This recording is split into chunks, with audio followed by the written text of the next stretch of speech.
All right, y'all, welcome back. This is lesson 2 of learning how to draw until I get good enough to develop my own manga. So, last time we went over the basics of copying and how you should implement them into your own learning. Now, we're going to use what we learned last time to practice the foundation of what I believe is all things anime art style related, which is, of course, drawing the head. So, let's get started. So for starters, I'm sure most of y'all know, but the head is typically the first thing that most people at least attempt to draw, or at the very, learn how to draw, apart from the eyes. But most people do start from the head, and typically it's the three views that we know: the front view with the guidelines, and then once you get comfortable enough drawing those proportions, you turn to the 3/4 view and then the side view. And for almost every single course or video that I've went through, they've all kind of followed that template and have had like a basic template for you to kind of practice. And what I decided to do was, instead of just going through the basic template, I wanted to kind of, put my own spin to it to kind of help me get a better grasp of drawing the head and in a way that I find more enjoyable. So in front of me, I have a sheet of circles. The point of this is for the circles to act as the templates for us to draw. They don't have the guidelines. I'm going to draw the guidelines on. But if you want to, you can create these circles on like a Google Docs or on Canva, and then make your own lines, so that way you have something to kind of look at while you're drawing. But I'm going to make my own guidelines when I do them. So there are three views that I'm going to draw: front, 3/4, and side. And going back to lesson 1, this is the bit of my own take. So going back to lesson 1, we learned how when you copy, you get inspired by different art styles and can implement them into your own. So we're going to do that here. I'm going to use references from different art styles that I like to draw the head and the foundation of the head. So for example, if I use like Goku as a reference, and I use Goku like as a side view, I'm going to draw Goku's head from the side view.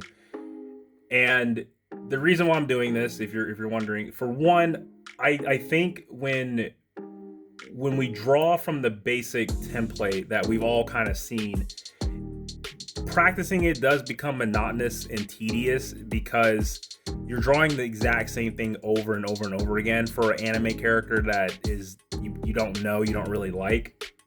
So I think using a reference of like Goku from a side angle is more appealing to draw, because we like Goku, and it applies to any art style that you like. So the drill, which is a drill that we're going to be doing regularly, by the way, it's meant to draw the foundations using the styles that we like. It also allows you to further highlight what you like about that style. So maybe you prefer a more pronounced jawline, or a side angle where the nose is slightly more curved at the top. These preferences can be found in these drills, and you can, jot them down and say, I prefer this the way this nose looks, or this nose looks. And then over time, you'll settle on what you like. You can mix and match, and then eventually you'll mix it well enough to, consider it your own style. So again, I'm going to draw the different heads from the references that I have from the front view, 3/4 view, and the side view. You can, of course, use references. You can go with the basic template if you want to, if you really uncomfortable yet, or you can just freeball it, whatever works for you. So let's get started.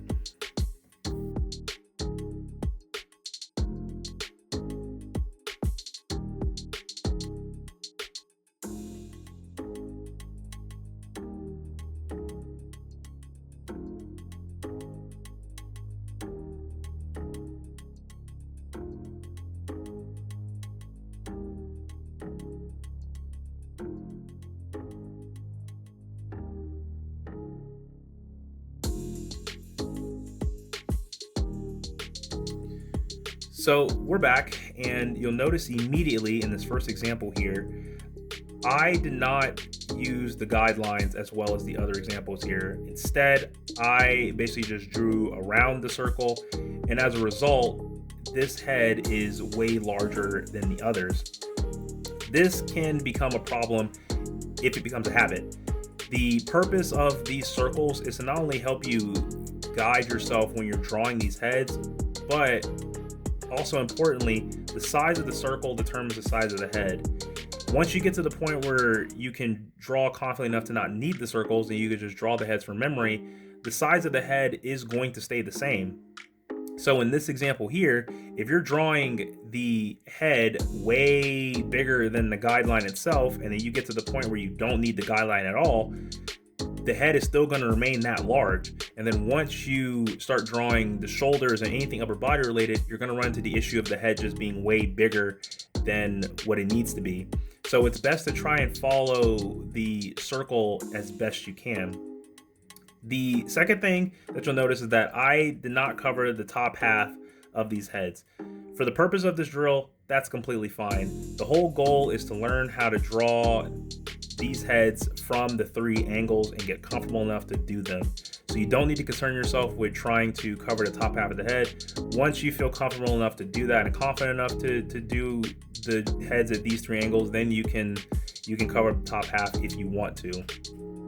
So this drill I think it's a great drill. I am going to definitely implement it in my learning and my training, just as a warm up before we draw something more detailed, or as a refresher if I need to. Again, you can use like Canva or Google Docs to insert the circles, and then you can draw your own guidelines, or you can use them to make your own lines. You can also do this through your sketchbook. I think that's also a good idea if you draw the circles through your sketchbook, just because you're not only giving yourself this drill, but you're also getting more comfortable drawing circles in the first place. So whichever works for you. Lastly, as you see here, I drew a lot of these heads in different art styles. Some of them are the heads jawline's a lot sharper. This is like pretty much a half circle. This one's curved. Pick and choose, mix and match, do whatever you feel comfortable with, or do whatever you enjoy doing. You don't need to use the basic templates that you see in the videos and the courses. You can do whatever style you enjoy looking at and wanting to draw. So that's it for me, guys. I really hope you enjoyed this lesson and that you can take this particular drill and apply it to your own learning. So that's it for me. I'll see you guys later. Peace.